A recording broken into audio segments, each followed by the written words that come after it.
Bienvenidos.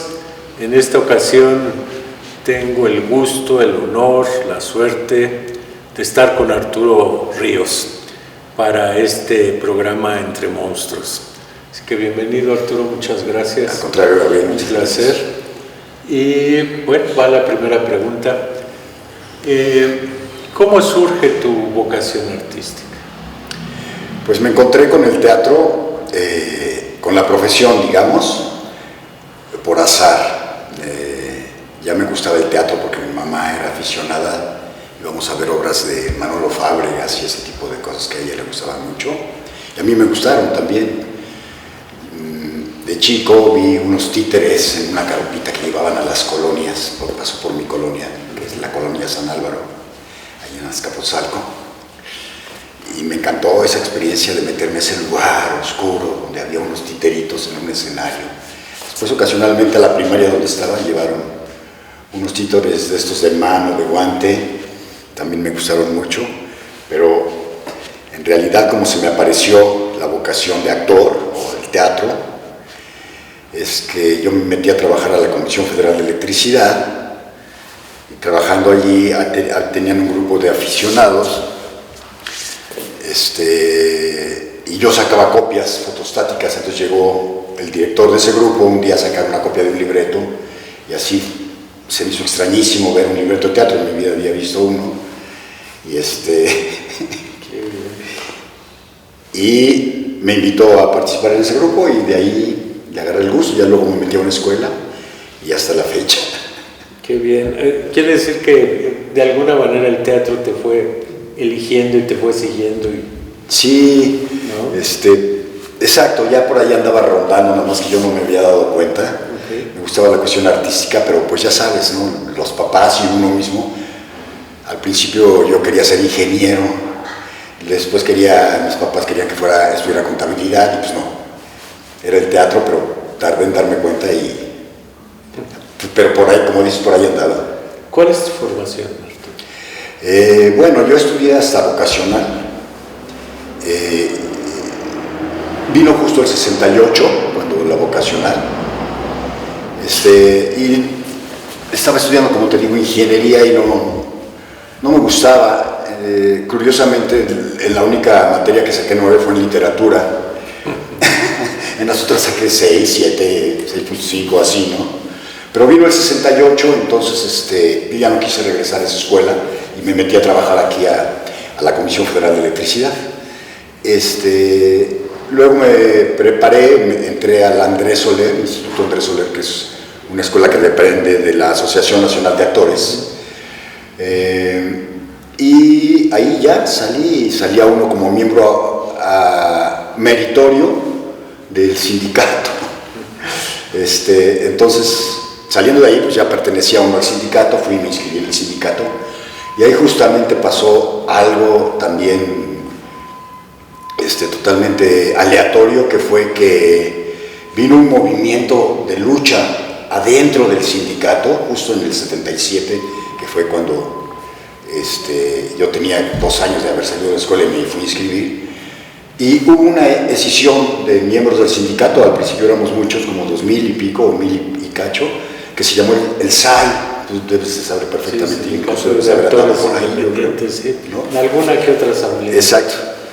Y pues yo me salí de la ANDA y me fui al SAI, y después ese movimiento se terminó, y bueno, pues prácticamente todo el mundo regresamos a la ANDA.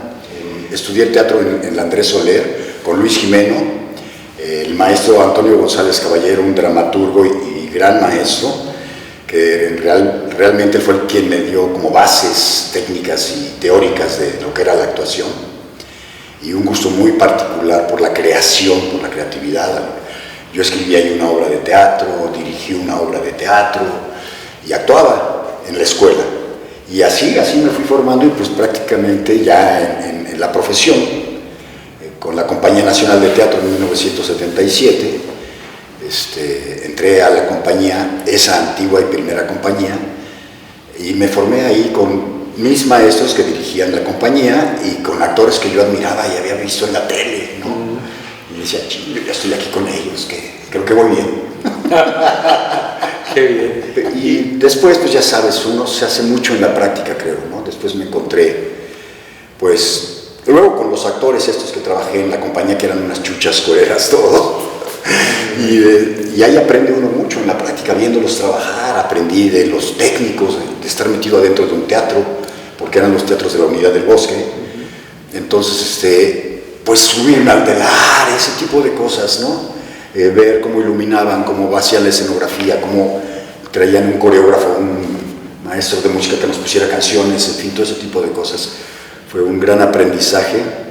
Y luego, bueno, ya más adelante, pues me tocó trabajar con directores como Tavira, como Margules, como Julio Castillo, donde yo ya llevaba un trecho ahí de carrera, y ya fue como empezar yo a sentir que estaba haciendo realmente el teatro que yo quería hacer.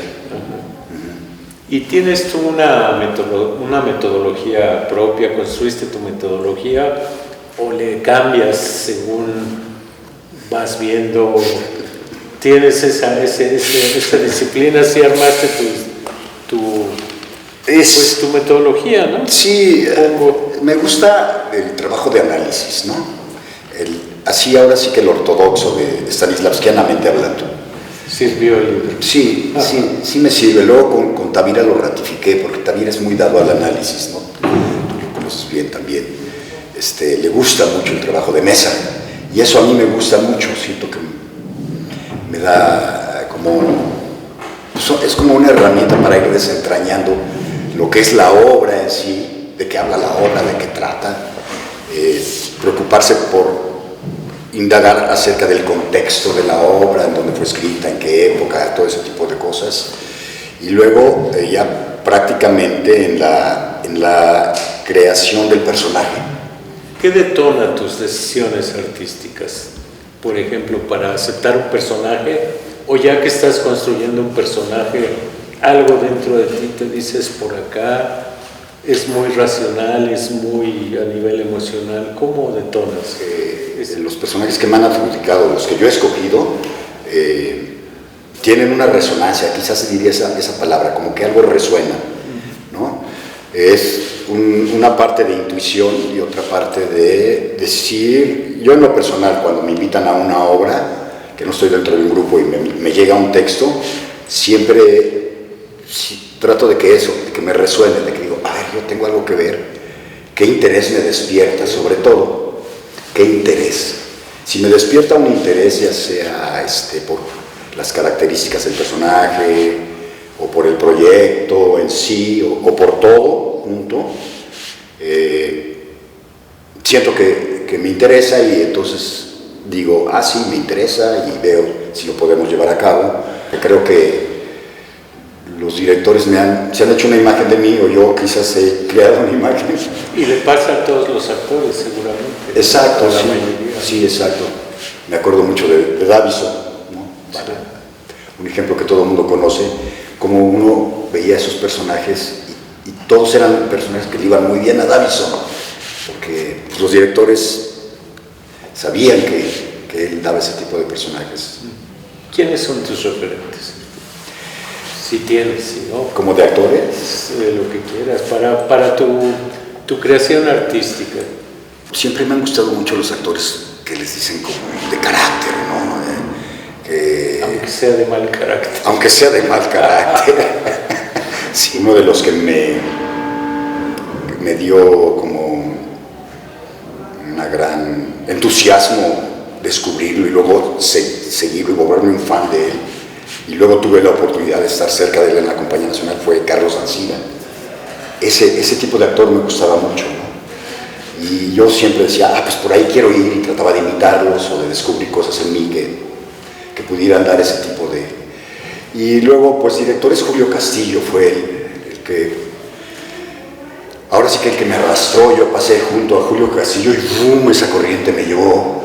Y yo dije, yo quiero trabajar con este director, quiero trabajar con esos actores haciendo este tipo de teatro, en estos teatros.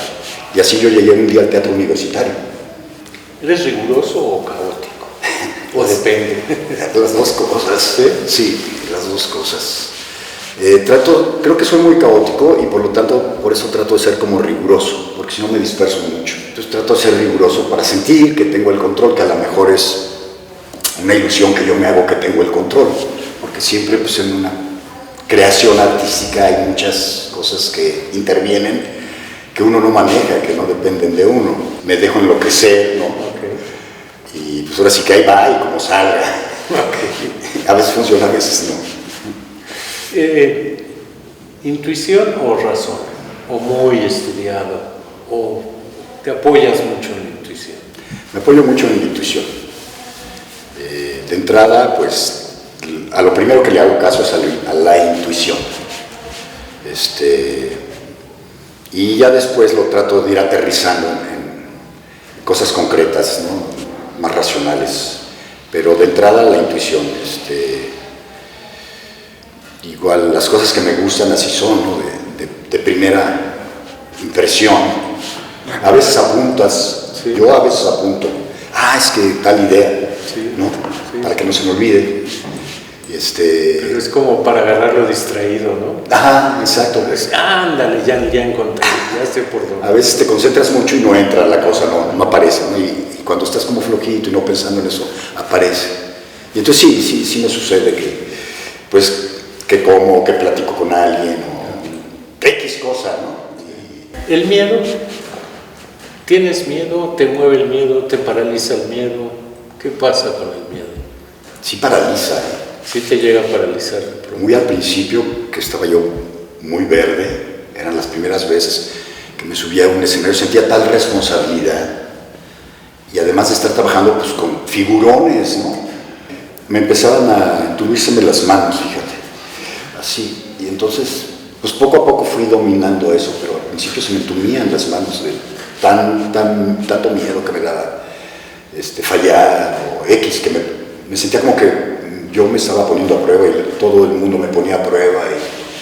Y tú también. Y yo, sobre todo era yo poniéndome a prueba a mí mismo. Sí. ¿Y alguna vez resolviste algún personaje en sueños? ¿O no tuviste esa suerte?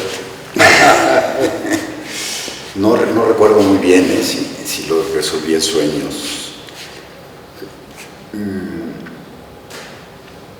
No recuerdo haber resuelto algo en sueños. ¿Y te ha pasado el equivalente a la hoja en blanco de un actor, de no saber por dónde, y no saber por dónde, y no saber por dónde, y estar como muy temeroso, muy angustiado, muy preocupado, porque no va a llegar el día que tienes que hablar del personaje y tienes que decir qué ves, qué sientes? Sí, te hace falta, ¿no?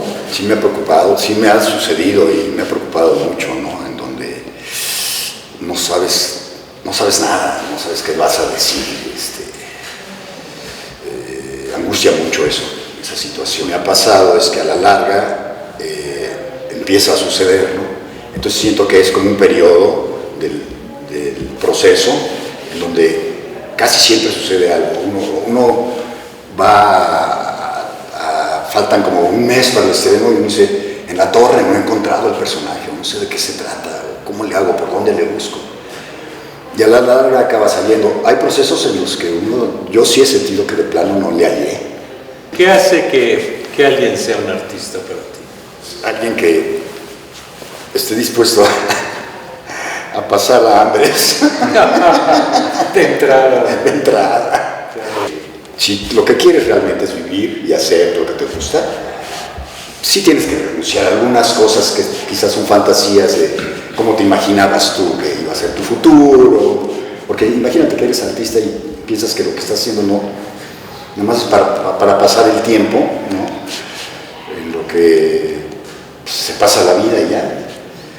Yo creo que sí, uno tiene que pensar y creo yo vehementemente, ciertamente, que el arte sí sirve para algo.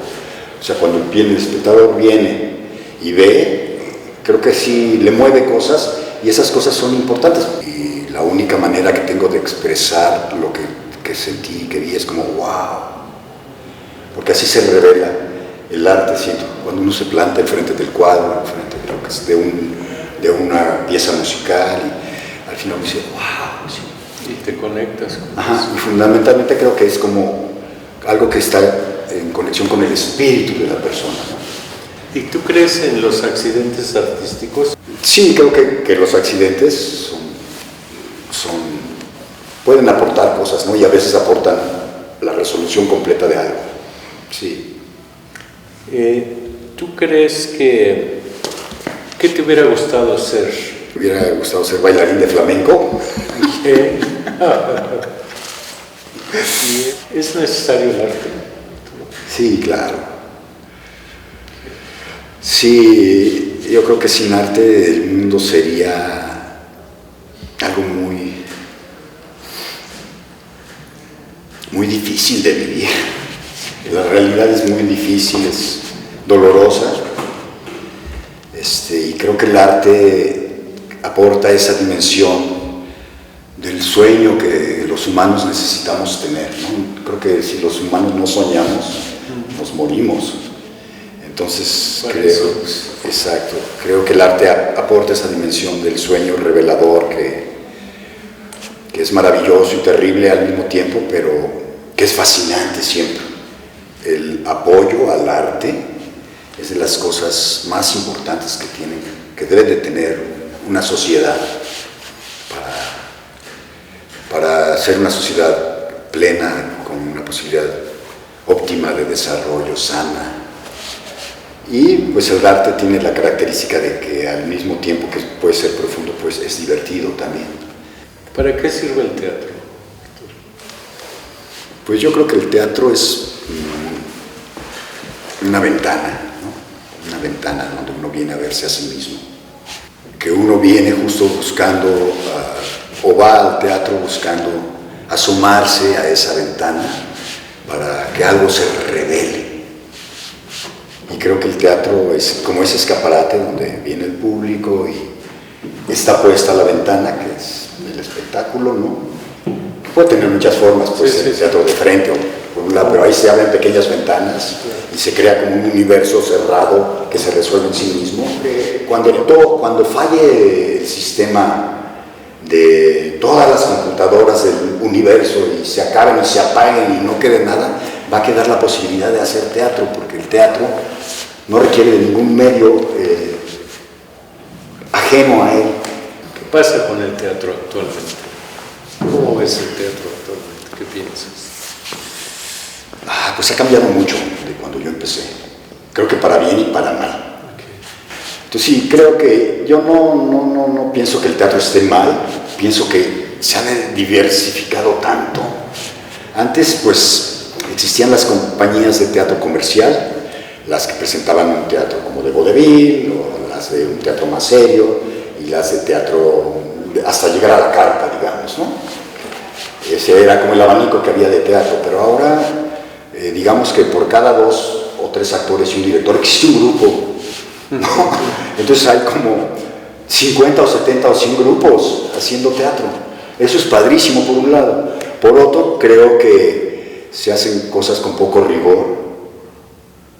Muchas veces creo que los artistas debemos de tener una responsabilidad hacia el público y con nosotros mismos, una ética de entregar trabajos de calidad. Pues muchas gracias, Arturo. Gracias a ti, Gabriel. Encantados de tenerte aquí entre monstruos. No, pues gracias por invitarme.